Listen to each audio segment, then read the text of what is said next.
From the Center for Investigative Reporting and PRX, this is Reveal. I'm Al Letson. This is considered the Northeast, Mayfair section, actually. It's nice little neighborhood. Jessie Suren is a 28-year-old college grad. She lives in Philadelphia, where she rents a room in a neatly kept row house. And this is my little kingdom. In her room, there's just enough space to squeeze in her bed, her dressers, a nightstand. I pay $400 a month for. So, it's kind of depressing going from... Jessie doesn't envision herself here forever. Like a lot of people her age, she has big dreams for her future. Hers are right on her wall. I have my dream vision board right here. I try to focus on this stuff every day. Her vision board is a framed collage of clipped-out images. Relationships, I love John Legend and his wife. And I would love to have a relationship like that one day. There are shots of romantic couples, cute kids, cute puppy, a house, a pile of cash, a diamond ring, tropical paradise. Because I love to travel, and I feel like if I work hard, then I'll be blessed with those things. The goals on the board surround one very important image. Right in the middle, I have a fake bill of paid off student loans that shows that the balance is $0 and that they're all repaid in full. So that's the main focus of my vision board, because I feel like once I do that, I'll have the freedom to travel, start a business, start a family, whatever I want to do. But before a lot of these other things could happen, like that needs to happen. Student debt is redefining what's possible for a lot of Jessie's friends, too. None of my immediate close friends owns a home. Most of them from college don't have kids. None of them are married, and I think student loans is a big factor in all of that. Who could afford a wedding? Who could afford a house? Who could afford a child? Jessie graduated from a college right here in Philly, LaSalle University. LaSalle was cool. I loved it. I really did enjoy college. It's a high price to pay for it. When I graduated LaSalle in 2010, 6 years ago, I came out owing $70,000. But some of her loans had already started accruing interest, even while she was still in school. And in the years after school, the amount she owed went up even more. And now, 6 years later, I owe $90,000 approximately. And I've been making payments for the last 6 years. So what happened? Well, after college, Jessie, like a lot of recent grads, took a string of low-paying jobs while she struggled to find her professional footing. She cleaned houses, pedaled a bike taxi, worked in a cafe. She was even a mystery shopper.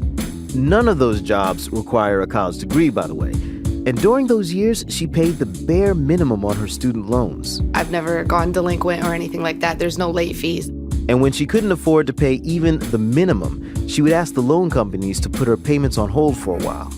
A lot of people do that, and it sounds like a good deal when you're trying to make ends meet, but it makes things worse in the long run because the interest keeps growing and the amount you owe balloons. When I reconsolidated years later, I had an anxiety attack. I'm crying. It just felt so hopeless. My mom's she just felt so bad. She's I don't know what to tell you or what to do. All told, she's paid tens of thousands of dollars in interest. That means she's slipped backwards. Along the way, she's become fluent in the special language of student debt, terms like forbearance and consolidation. She's even made a YouTube video to warn other potential borrowers about the perils of student debt. Hi, everyone. My name is Jessie, and I went to LaSalle University for 4 years. I'm still currently looking for a career in my field, and in the meantime, I've been living a hectic lifestyle, working multiple jobs in order to pay the minimum back on my student loans. Now, she works in sales for a travel company that pays her on commission. She's still working a job that doesn't require a college degree, but now she can afford to pay more on her loans. Still, she has a few questions about her situation. Why is the government lending out student loans at 8.5%? That's crazy. That's supposed to help us. That's not happening anymore. But for student debtors like Jessie, it's too late. She's stuck paying 8% on about half of the money she owes. That's more than double the going interest rate for home loans today. Jessie's biggest question? Where's the money going? It's complicated because there's so much student debt out there. 1.3 trillion. That's larger than either credit card or auto loan debt. More than 42 million Americans have student debt right now. Unlike most of them, Jessie has someone stopping by today who can answer her questions about it.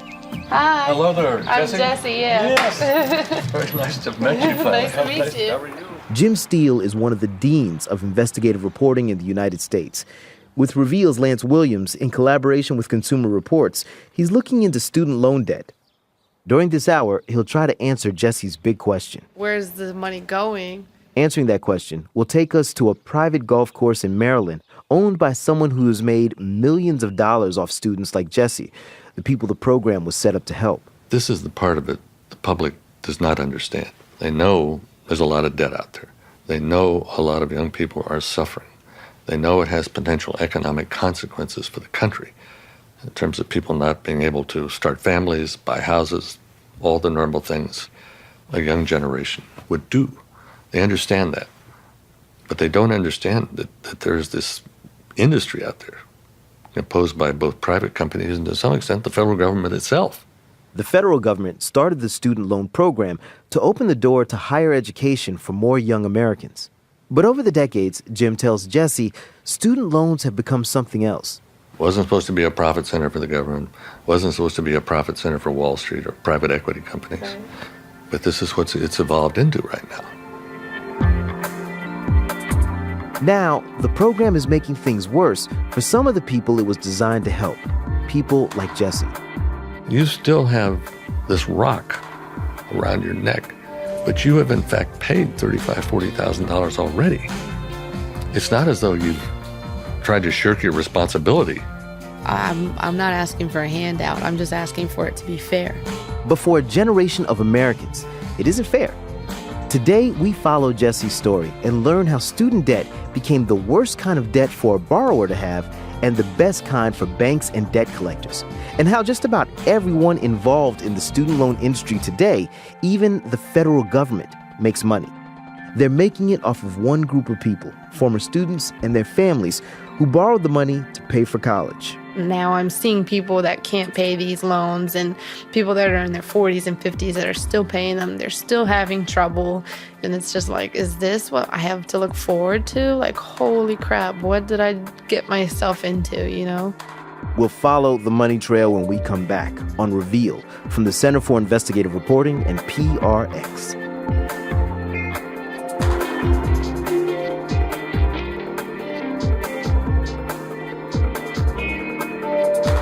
This is Eric Segarra. I'm a reporter at Reveal.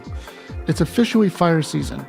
Dozens of large wildfires are burning throughout the country, mostly in the Southwest, Southern California, and Alaska. There are more on the way. I've reported about wildfires for much of my career, and I've been investigating what makes them spread. Last year, they scorched 10.1 million acres, more than any other year since 1960. This year is on track to beat that record. Head over to revealnews.org to check out my reporting and learn more about what experts forecast for this year's fire season. I'll have new stories in the coming weeks. You won't miss any of it if you subscribe to Reveal's newsletter. You can sign up at revealnews.org/newsletter. From the Center for Investigative Reporting and PRX, this is Reveal. I'm Al Letson. This hour, we're looking at student loan debt and how a public program to help students go to college became a way for private companies to make big money. To do that, we have to go back 50 years to when the program started with the highest of ideals. It was a part of President Lyndon Johnson's bold domestic agenda, the Great Society, that was supposed to eliminate poverty and racial injustice. Education was a big part of that. Journalist Jim Steele explains. Johnson was a poor boy, had gone to school in a little college down in Texas, San Marcos. His vice president at the time said, LBJ is just a nut on education. So he believed in it very strongly. And we want to make this possible for people. Under this new loan program, Here's President Johnson talking about the student loan program in 1966. families will finance college education for their children in the same way that they finance the purchase of a home, through long-term, federally guaranteed private loans. For millions of families, the financial burden of college education will therefore now be lifted. New opportunities will open for American students. Students like Jessie Seren. She's 28 years old and lives in Philly. She wears her long dark hair pulled back from her face, framed by large hoop earrings. I grew up with my mom and my two sisters. Jessie didn't know her father when she was a kid. I was actually born and raised for 9 years in Scranton, PA. We moved around a lot there. I think we laugh about it in my family that we moved like 30 times or something like that, crazy. But my mom says she always had a legitimate reason to move. She never just moved just for the fun of it. This is Jessie's personality. She's an optimist, always determined to stay positive. Her laughter is never far away, even when she's talking about serious stuff. She gets that from her mom, Mary Grace Howells, who brought up 3 daughters pretty much on her own. Like, my part-time jobs were crazy, and I would do a lot of hours. We went with Jessie to visit her mom at her little row house in Harrisburg, Pennsylvania, the state capital. Because it was mostly like in the restaurant business, bar business, and I might not get home till 5 o'clock in the morning. And then they'd be getting up. Jessie's mom didn't go to college. She struggled to support Jessie and her 2 sisters alone. She was a cake decorator at Giant for a little bit. She was a lifeguard at a pool. Like, these are not jobs where I would think now as an adult you could support 3 children. But somehow she always made it work. You know, I never remember going hungry. In elementary school, Jessie attended a free private boarding school for orphans and kids from poor families, founded by the late chocolate mogul Milton Hershey. So everything was taken care of by the school. Your braces, your food, your clothes. Jessie always did well in school. For her, college seemed not just possible, but inevitable. The path to a good job and all that comes with it. Just seemed like, yeah, if you go to college, you could become successful. That's what you have to do. That's what you should do. And since I get good grades, it only made sense. Like, why would you not? By her teens, Jessie attended a public school in Hershey that helped her with the college application process. And then I did get accepted to Temple and LaSalle. And then, now looking back, I say stupidly accepted to go to LaSalle because it was so much more expensive. Temple was a state school and it would have been a lot less. LaSalle University is a private Catholic college in Philadelphia. For Jessie, its urban campus felt like just the right size and setting. The price tag was steep, though, almost $40,000 a year for tuition, fees, and living expenses, she says. Jessie's mother knew she and her daughter were out of their depth. Because I didn't know anything about how do you put somebody through school. I knew that I was not going to pay for it. I knew that probably before I even had them. To go to LaSalle for 1 semester for spring 2007 cost a total of $18,150, and I received $10,962 in financial aid. So my balance left to pay LaSalle was $7,188. And, when I got the bill like that, I thought that was so much money. When I saw that, it was like, I would never be able to pay that. I have to get student loans to cover that. I don't have $7,000. My mom doesn't have $7,000 just to pay this. I didn't know anything about it to the point I thought I need help. Help came from a small business in the neighborhood called Complete College Solutions.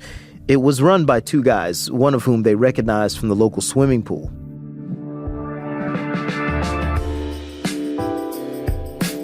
So here's how it went down. Every semester, Jessie would get a bill showing how much she owed, and she'd fax it over to them. I was just going from what they said, and there's this X amount of money that has to be paid, and it's not going to be covered by grants or scholarships. So they're telling me, okay, you take out loans for that, and, so it was just kind of like, okay, yeah, sounds good. It sounded like everything they were saying made sense, like they were doing everything that could possibly be done to make this work for her. And I trusted them because I didn't know any better. They were leading us to believe that she was going to be going the cheapest way possible. After 4 years of college, Jessie's mom ended up paying them about $2,000. The company is out of business now. We called and emailed the former owner, but he didn't respond to our interview requests. I think what they did was just tell us things that they thought that we wanted to hear and totally took advantage of the fact that, we were both clueless. And to this day, that is definitely like a little thorn in my side. They didn't scam us. They did what we paid them to do. I got the loans. I was able to get through college and have it paid the whole time. So that was what we paid them for. But it's just like, dang, maybe they could have warned us a little bit better, or said, hey, this is a lot of student loan debt. Do you know how much, this is going to end up being? No one was putting on the brakes, challenging Jessie about whether she was taking on more debt than she'd be able to pay back, or whether the debt was worth it. So despite the grants and scholarships and work study, by the time Jessie graduated, she was more than $70,000 in debt. Now, this is in 2010, in the aftermath of the Great Recession. Job prospects in her field of study, criminal justice, weren't looking good. I tried out with the Marshals. I applied for Border Patrol. I applied for TSA. After the Marshals didn't work out, I was still trying to kind of go down that route of law enforcement, but none of them ever worked out. Back home, living with her mom, Jessie knew she'd have to start making payments on her loan soon. So she ended up taking a gig close to home for $12.50 an hour. It was just this huge, huge room, probably like the size of half a football field. And it was just rows and rows and rows and rows and rows of people that worked just like me on the phone, taking calls and making calls. Jessie and all those other people on the phones were talking with student debtors like her about their loans. I was working at American Education Services, and I was just on the phones in the asset maintenance department collecting on delinquent student loans. She remembers a script by heart. Welcome to American Education Services. My name is Jessie. Can I please verify some information before we start talking? And then you'd verify their name, address, email, date of birth, ask them if it's okay to contact them on the auto dialer. This is where Jessie got her real education in the way student loans work. I knew that this is invaluable information for me. I need to really pay attention. So I was grateful, but also then as I started working there and doing the phone calls and hearing people's stories, that's when it got scary. Now I'm seeing people that can't pay these loans and people that are in their 40s and 50s that are still paying them. They're still having trouble. And it's just like, is this what I have to look forward to? Like, holy crap, what did I get myself into, I felt like I was working for the enemy. Jessie started to fear that one day she'd end up on the other side of those phone calls. This wasn't some trumped-up anxiety. At the time she was working at American Education Services, she was also making some of her debt payments to them. I owed them about $380 a month, and I was making about $980 every 2 weeks after taxes in my paycheck. So it was kind of funny. I was just paying them right back. It was like they gave me the money, and then I gave it right back to them. And if I didn't, I could be fired. This wasn't the only place she was paying. Like many student debtors, over her years in college, Jessie had taken out a mix of private and federal loans. It was sometimes hard to tell which were which, but a big chunk of them originally came from Sallie Mae, a company started by the federal government. Today, Sallie Mae is a multi-billion-dollar company that was practically synonymous with student loans. It led the transformation of the industry from a sleepy federal program into a roaring profit center for Wall Street. In 2014, Sallie Mae spun off most of its student loan business into a new company, Navient. There's a lot of confusion among borrowers about Sallie Mae. We're going to unravel the whole backstory. It's almost intentionally impenetrable, so nobody can kind of figure it out. That's journalist Jim Steele again. During his 50-year career, he's won 2 Pulitzer Prizes. But he tells Jessie student loans are among the most complex subjects he's ever tackled. Sallie Mae began under the Nixon administration as a part of a government effort to free up more money for college students. And originally, it was a very restrictive thing. It was a quasi-government agency, public-private partnership. We called on someone else to help us tell this part of the story. I'm Robert Shireman. I'm a senior fellow at the Century Foundation, which is a progressive think tank based in New York City. For decades, Robert has been working on student loan issues and access to college and government and nonprofits. He met us on a noisy plaza on the University of California, Berkeley campus, where he explains what Sallie Mae originally was. The idea was that if some company would buy the loans from the banks could make the loans, and then this purchaser could then take responsibility for collecting on the loans over time. So Sallie Mae was created as what people call it a secondary market, and it's like Fannie Mae, Freddie Mac, which operate in the mortgage realm. Sallie Mae was the student loan equivalent of that. Jim Steele says the government set up this secondary market to help more students get loans. Sallie Mae would buy these loans from banks, and that would free up more money, so more loans could be made to potential students. And it worked. But over time, people started getting worried about how much Sallie Mae and the banks were profiting off the student loan program. Maybe the U.S. could save students money by cutting out the middleman, Sallie Mae and the banks, and just loan students money directly from the government. In 1993, President Bill Clinton pushed a plan through Congress to do just that. The direct loan program gets rid of red tape, bypasses banks and middlemen, sends the student loan directly to the school where the student gets it in a hurry. The goal was to save billions while offering lower interest rates. Seemed like a win-win, but not to everyone. Sallie Mae and the banks freaked out. Now they'd have to compete with the government, which could make loans at lower interest rates without worrying about turning a profit. In 1994, the Republicans won control of Congress. They saw Clinton's direct loan program as a needless expansion of big government, and they tried to kill it. But Clinton fought back and won, sort of. This program is better for the students, better for the schools, and believe it or not, it costs the taxpayers less money. It has been a good investment for America, and I thank...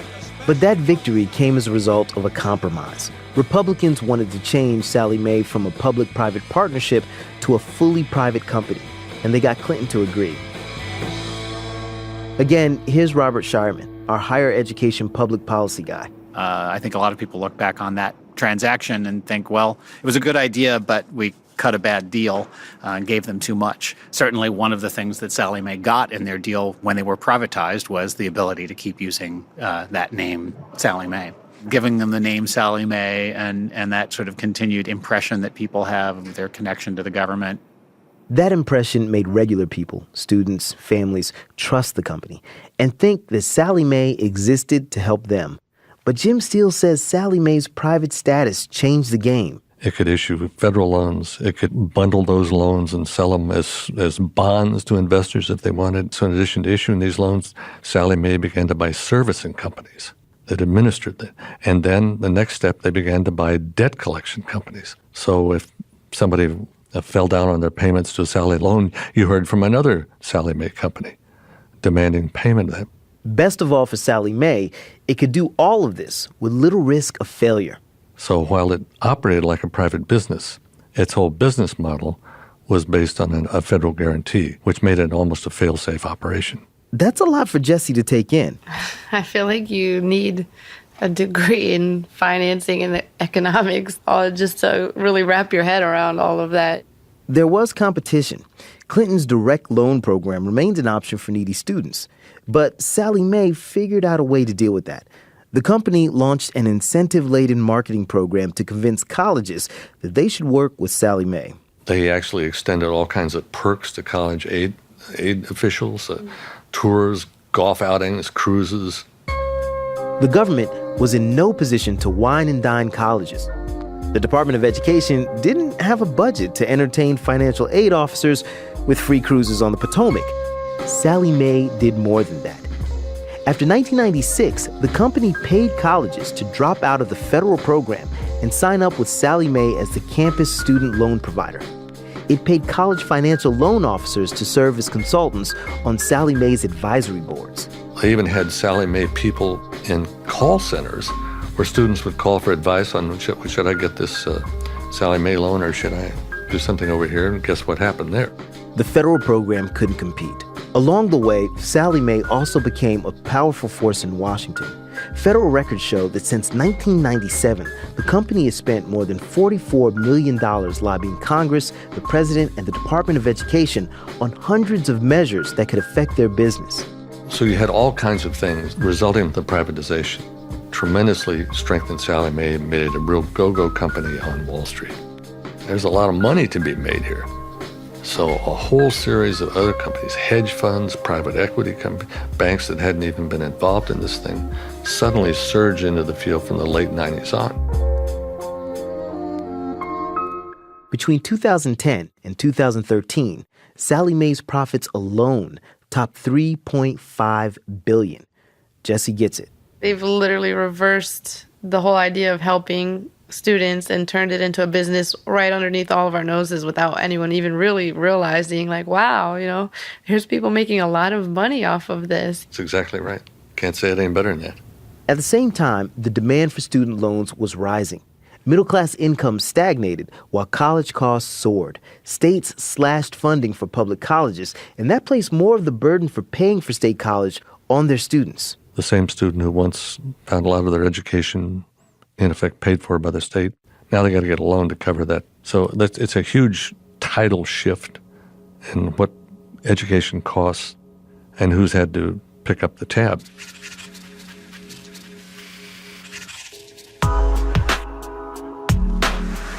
Cutting state funding for colleges came at a tremendous cost to students. We calculated that if states had continued to support public education at the same rate as 35 years ago, they would have invested an additional $500 billion in their university systems. That's about the same amount that graduates of public universities now owe for their college loans.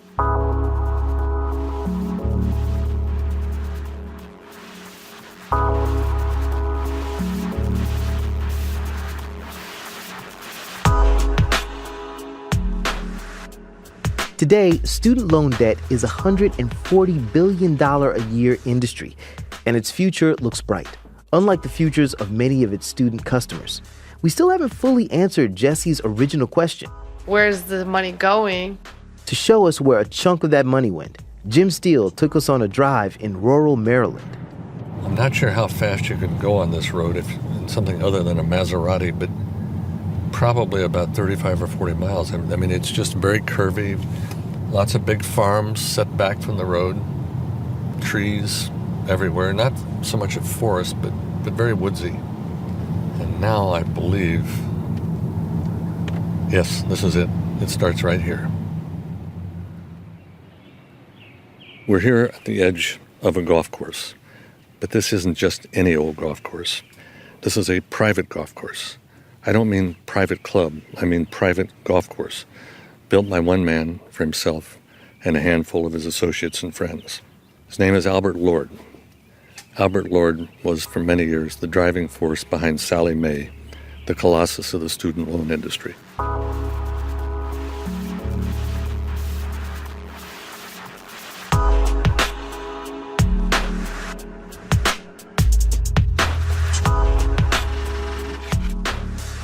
From everybody I've talked to about him, sort of a tall, impressive fellow, very smooth-talking, approachable, obviously very driven. But he actually comes from a very humble background. His father was a linotype operator for a newspaper. Lord himself went to Penn State University, got a degree in accounting, and it was from that he worked his way up. Lord worked at Sallie Mae for more than 30 years. He built the company into a financial giant. He took control when he pushed his way up to the top in 1997. Lord won proxy battle for the board of directors, and as a result of that, he became CEO. And that's when he began putting it all together. Various loans, the servicing, buying the other companies, becoming the monolith that it became in the whole student loan field. Lord was extremely well paid for making the most of this newly privatized industry. In one 5-year period, he pulled in $200 million. He could be a testy character, even for a CEO. Here he is taking questions from analysts and tangling with them on a conference call that the Wall Street Journal predicted would live in infamy. This is the last question I answered that's more than one part. That's Lord. He's just warming up. You're talking to the wrong guy. I don't know that answer. Eventually, he starts deflecting questions to a colleague. You should give Steve a call. But you're the CEO. You're the guy who just took over the company. That's exactly right. I'm the CEO. You should give Steve a call. Next question. Finally, after he's bent all the analysts into submission, there's silence. Steve, let's go. No questions. Let's get the out of here.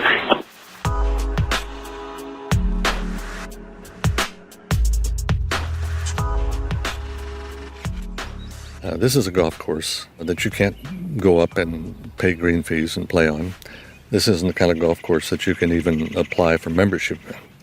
Albert Lord was so successful with Sallie Mae, it provided him the kind of wherewithal that you could build something like this. I mean, it's one thing to join a private club and perhaps plunk down $200,000 or $300,000, which is what the very best ones apparently easily command.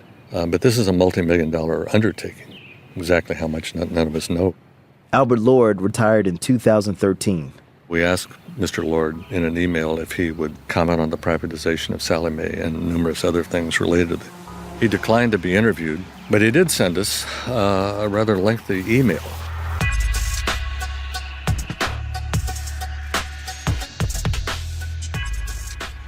The tenor of the questions you have asked lead me to conclude not to undermine my retirement piece.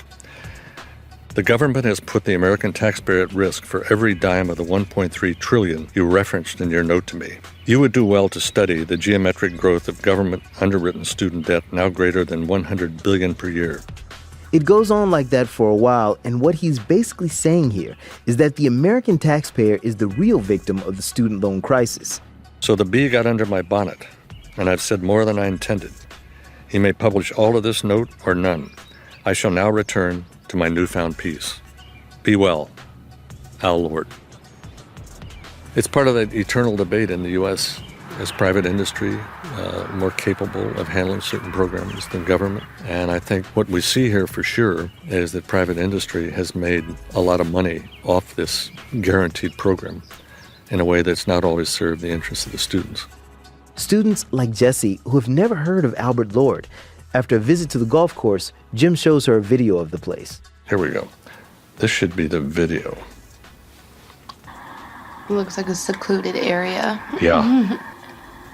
There's not even a name showing what this thing is. It's just a driveway leading up to this multi-million-dollar facility that he and his buddies can play golf at. So for him, the student loan industry has been a very profitable route. Absolutely. It's like the golf course made of students' tears and sweat. But to know that he kind of started from, being a normal person, I respect that. He was smart and made wise investments and smart business decisions. So for that reason, I can't be mad at him. I hope to be able to do my own business one day that could be just as successful. But if he has all this power now, maybe he could kind of turn the corner. He's been successful, maybe into helping students and getting it back to what this originally was all for, to help people get an education, to make America better, to make students our next generation of business owners, homeowners, families. That's the point, and we're destroying that. So what's next for Jessie? When we come back, she hunts for an escape hatch from her student debt. Let me tell you what I've been through when it come to Sally. She called me at least twice a day. She want our money badly. Calling me from different numbers. Ooh, she thinks she slick. But I got them all memorized. I hit ignore quick. Needed tuition. Needed room and board. Had to pay for books. So I took out loans to feed the boy. Graduated. Wasn't making. This is Reveal from the Center for Investigative Reporting and PRX. That's my Equifax. I ain't proud of that. I'm more proud of that. I ain't drowning that. I got 2 jobs, really got on my grind. No time to whine. I can't ride the pine. In the game right now, my time to shine. Started paying them loans back one at a time. Got them down, till I paid them all off. Peace sign. For those who doubted me, yeah, this is payback. And I've been on my grizzy, yeah, since way back. No, sir. Hey listeners, Buyer Duncan here. If you want an easy way to connect with our newsroom, give Reveal a follow on Twitter. It's a good way to stay up to date on our investigations, get insights from our reporters, and more. We're always listening if you have questions about the show, or tips we should look into. To join the conversation, you can find us on Twitter @Reveal. Why not give us a follow right now while you're listening? Again, that's @Reveal.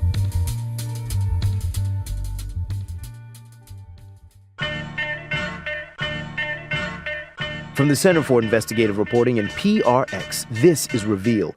I'm Al Letson. This hour, we've been digging into how a federal program to help disadvantaged students go to college became a money-making machine for Wall Street. 28-year-old Jessie Seren has helped us tell this story. She's in so much debt, her adult life is pretty much on hold. Now we're visiting her alma mater.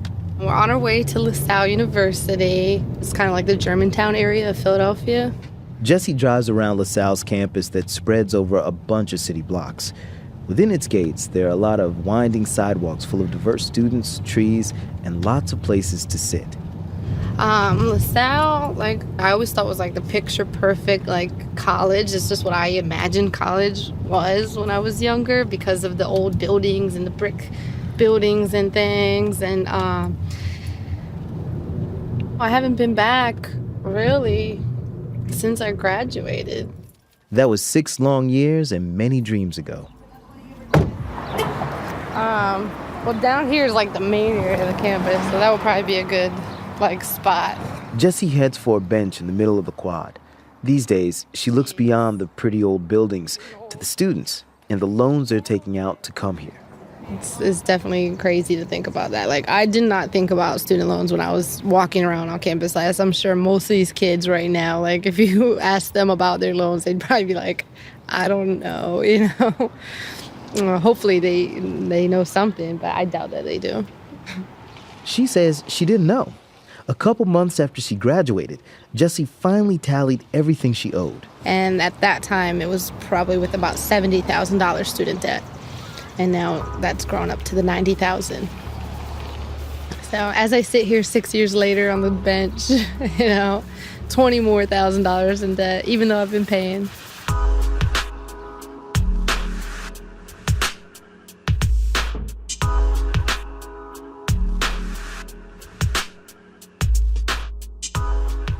Now, all she wants to do is warn the students she sees.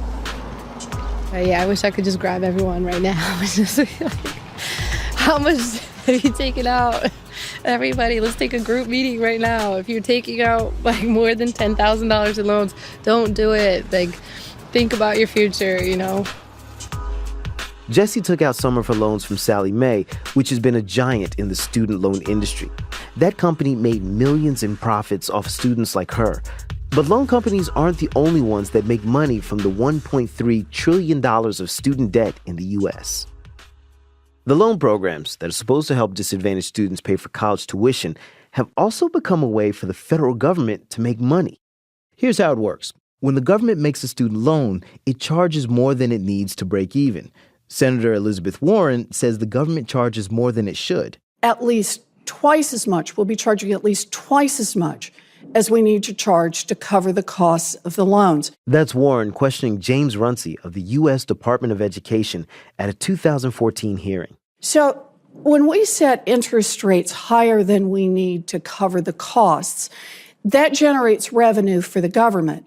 My question, Mr. Runcie, is where do those profits go? Do they get refunded back to the students who paid more than was necessary for the cost of their loans, or are they just used to fund government generally? Senator Warren, they do not, they're used to fund government generally. They do not come back specifically into the program. All right. Yeah. So that's the key point I wanted to make here. It seems to me we're just taxing students for the privilege of borrowing money to try to get an education. I think that's obscene. I don't think the student loan program should be designed so that it's making profits for the federal government. So how much money are we talking about? Well, the Government Accountability Office reports the loans the government made just between 2007 and 2012 will generate $66 billion in profits by the time borrowers pay them off. By the Department of Education's own calculations, the government earns, in some years, as much as 20% on each loan. Warren isn't the only person outraged about the government making money off of student debt. It seems to be one of the few issues that she and presidential hopeful Donald Trump can agree on. Student debt is a tremendous problem in the United States. Right now, it's not fair. It's one of the only places, frankly, where our country actually makes money, and they make a lot of money. And that should not take place. We're going to make it really good for the student. And Trump's main rival for the White House, Hillary Clinton, agrees. I don't think the federal government should be making money off of lending you money to get your education.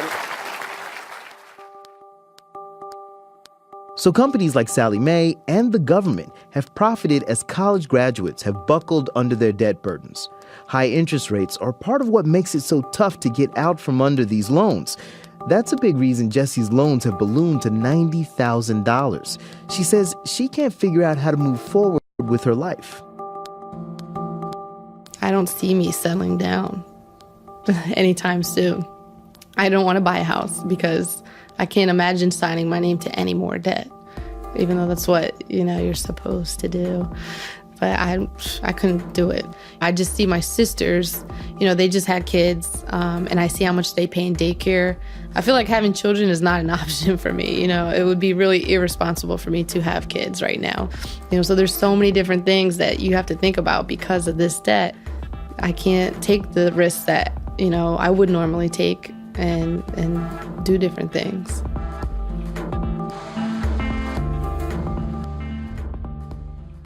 she'd love to get some kind of debt relief. The idea seems simple. I don't really have any other debt, or I don't have credit card debt, besides my car and my student loans. Those are the only things I owe. But student loans are nearly impossible to escape. If other kind of debts take over your life, medical debt, business debt, whatever, you can file for bankruptcy protection and get a fresh start. With student loan debt, bankruptcy is almost never an option, even for private student loans. This puts all the risk on students taking out loans and away from companies lending the money. That makes it the worst kind of debt for a borrower and the best kind for a lender. People shouldn't face crushing debt to get an education. That's Jerry Nadler, a congressman from New York. For more than 7 years, he fought in vain to stop an industry-backed overhaul of the nation's bankruptcy laws. It's a multi-million-dollar campaign, and we were totally outgunned. Nadler's battle began around 1998 with the Bankruptcy Reform Act, which dealt with all kinds of debt. The propaganda was from all these phony studies, from all these think tanks, hundreds of thousands of dollars worth of studies, and all we had on the other side was a Harvard law professor talking to us quietly behind the scenes named Elizabeth Warren, who was telling us what was really true. Almost unnoticed, a measure slipped into the bill that was worth a fortune to the student loan industry. People weren't really focused on the student debt thing at the time. They were focused on the credit cards. It banned bankruptcy relief for private student loans. There was precedent for that. It was already the case that student debt was not dischargeable in bankruptcy. That is to say, you couldn't wipe it out by becoming bankrupt. He's talking about federal loans. Bankruptcy for those loans had gradually been phased out. The idea was to protect taxpayers from students who flaked out on their loans. In the bill, lawmakers from both parties approved a measure that kept borrowers from declaring bankruptcy on private student loans. Well, it was a terrible thing. We should have gone in the other direction instead of making it even tighter. And in retrospect, it certainly should have been a bigger piece of the debate. Robert Shireman, a higher ed policy guy who worked on student loans for decades, remembers this too. That student loan provision in the bankruptcy bill is a good example where years after it happened, people were saying that it was some kind of nefarious middle of the night kind of thing. And I went back and I looked at the record, and it wasn't. It was just nobody was paying attention who was sort of thinking it all through. And it happened and nobody opposed it. And then it was part of that bill, and we've been stuck with it ever since. So the 42 million Americans with student loans are stuck with them too. Debtors who get overwhelmed can't just stop paying. Student loan collections are aggressive. Jessie knows that from her time working for a student debt collection outfit. Sometimes debt collectors don't just go after students. They go after their parents or other relatives who have co-signed these loans or even taken them out in their own name. To collect on student loans, the government can garnish your tax refund, your military pension, even your Social Security check. Jessie has another reason for being diligent and always making her payments on time. She's not just worried about herself. You're not just getting one loan, you're getting a bunch of different loans, and it adds up to be a lot. As she took out loans all through college, semester by semester, Jessie saved the documents in a huge stack of paper. So here's some of the original ones. Federal Plus Loan Application and Promissory Note. Most of the loans are not just in her name. Her aunt co-signed on some, and a lot are in her mom's name. So this one is actually fully in her name, and this was $11,845. I don't worry about it at all that my name is on that. I definitely do not. Jessie's mom, Mary Grace Howells, protected her from knowing how bad off they were when she was growing up. Now, Jessie is protecting her mother from this mountain of debt. Jessie makes payments about $500 a month just for the loans under her mom's name. Her mom doesn't even keep track of the amounts. Usually I go home and my mom has just a pile of these letters from FedLoan that she just won't even open them. She's like, here, what do you want me to do with these? I'm the one that handles it. Thank God, because I wouldn't know how to. I wouldn't know the first thing about doing it. So I thank God that she is that responsible, because that is a lot on the table. Okay, so the balance now at this current time, April 20th, 2016, is $45,592. That's what her mom still owes. It's kind of scary because I know, if I did ever have kids or something, there might be a time where I have to make that choice of, am I going to ruin my mom's credit or am I going to feed my kids? And I don't really want to be in that position ever, but I feel like it's inevitable. For now, Jessie has dealt with the situation by pressing the pause button on her adult life, or to be more precise, putting it in storage here in her mom's house. So we're going to go upstairs now and see my old bedroom, which no longer looks like a bedroom, but more like a storage unit. It has all the things from my old apartment in there that, couldn't fit in my bedroom in Philadelphia. Jessie now lives in Philly in a room she rents. But before that, for 1 year, she had her own place in a town near Harrisburg. I had the cutest, little, nicest apartment. I loved living there. I loved being on my own and feeling independent and just being able to, cook whenever I want and clean on my own schedule, not get yelled at for leaving a cup in the sink or something, It was just really, a great place. And I felt like I was, progressing in life. I'm moving on. Jessie's mom helped her furnish the place, a couch, cookware, curtains for every window. And we did a great job at yard selling and finding bargain stuff. I think we got this table from Salvation Army. It was like $20 or something like that. It's a really cute apartment. So there's all of her clothes and what's back there? What was that table? It's your desk? My kitchen table, my desk. But she couldn't afford it. There was no way Jessie could pay off her loans, $900 each month, and keep the apartment. So she gave it up. She and her mom lugged everything back up here to her old bedroom. So it was a lot of hard work and effort and time that's in this room right here for nothing right now. Here we were, and of course heartbroken, but we kind of made light of it and be like, here we are again, bringing it all back up. And it was in August. It was like the hottest day. I don't know if I'm ever going to have that again. Like I said, I don't know if I'll ever be stable enough for a coffee table. I don't see that. This room, this is what really gets to Jessie's mom. Not the dollar amounts or how hard Jessie will have to work to pay them off. Just looking at this pile of stuff, she gets choked up. I just worry and feel bad for her because of this. Having to live in a room and everything else that you own in another room,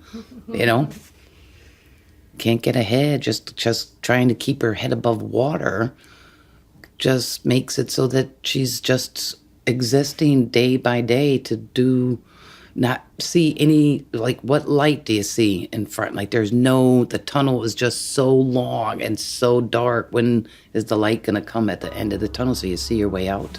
I think it's just years and years to come.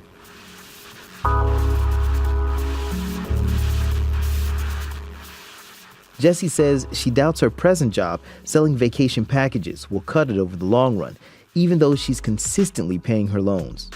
I've definitely taken responsibility and I'm making the payments. By the time it's said and done, I will have paid almost triple or quadruple what I've taken out. So I'd say that's, more than fair. Yeah, it's not fair. It's too much. So Jessie has a plan B, sort of a Hail Mary pass to get rid of all this student debt. Right now I have this opportunity. I have some friends in Panama, and they really want me to go down there and start a business with them. There's 1 million people making a lot of money. Why can't we? It's kind of a crazy idea. Her mom is in on the plan. I said to her, do the research. This is your gig, but I'm willing to help, and I can retire from my job, so at least I'd still have income coming in. So my business idea is to start a tour company, but a catchy name for it is the Booze Cruise. So it would just be taking, folks out, doing a little, 5-hour sunset or sunrise, maybe a little bit after sunrise, but tour where you have food and drinks included, snorkeling, some fishing. Jessie's already scouted out the location on an island off the coast of Panama. She has some friends who run a little hotel and want to help. And there's no shortage of tourists on the islands, Hopefully the dream would be that we'd be successful enough to do it, 9 months or 10 months out of the year, that during the off seasons when it's kind of rainier, that we'd be able to travel. And that would be my dream lifestyle come true. And I do believe that would be a way, at least potentially, to get this monkey off of the back forever. And that's going to be a great day.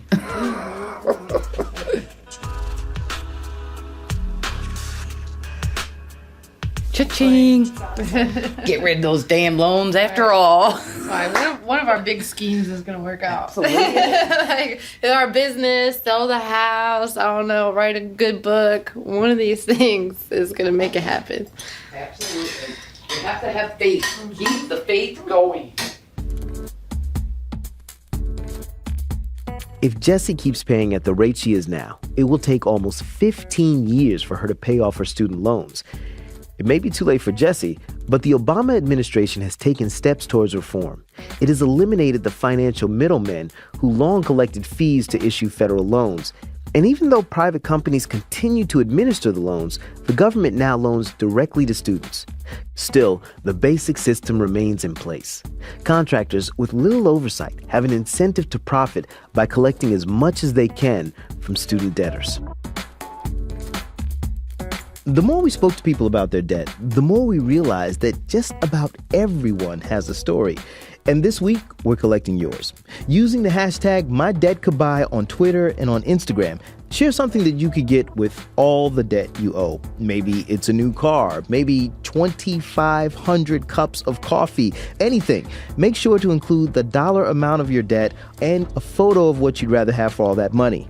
We'll collect all your responses and include our favorites on our website and in our weekly newsletter. We can't wait to see what you come up with. And again, that's hashtag MyDebtCould. Promotional support for Reveal comes from the new podcast, Her Money, with Jean Chatzky, created to empower women to live better by focusing on their finances. Whether you're a woman yourself or you have a woman in your life that you care about, you should take a listen. Her Money features great interviews with inspiring women, from Gretchen Rubin to Arianna Huffington. Learn about earning more, saving more, investing wisely, and building the financial life you want. You can find Her Money on iTunes, Stitcher, or at jeanchatzky.com. This week's show was reported by Jim Steele and Lance Williams, with editing from Andy Donahue as a part of our collaboration with Consumer Reports.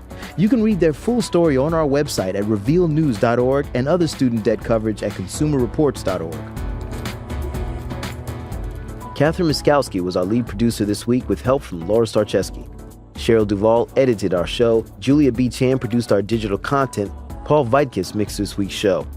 Our sound design team is the Wonder Twins, my man, Jay Breezy, Mr. Jim Briggs, and Claire C. Note Mullen. Our head of studio is Krista Scharfenberg, and Amy Powell is our editor-in-chief. Suzanne Reber is our executive editor, and our executive producer is Kevin Sullivan. Our theme music is by Camerado, Lightning. Support for Reveal is provided by the Reva and David Logan Foundation, the Ford Foundation, the John D. and Catherine T. MacArthur Foundation, the John S. and James L. Knight Foundation, and the Ethics and Excellence in Journalism Foundation. Reveal is a co-production of the Center for Investigative Reporting and PRX. I'm Al Letson, and remember, there is always more to the story.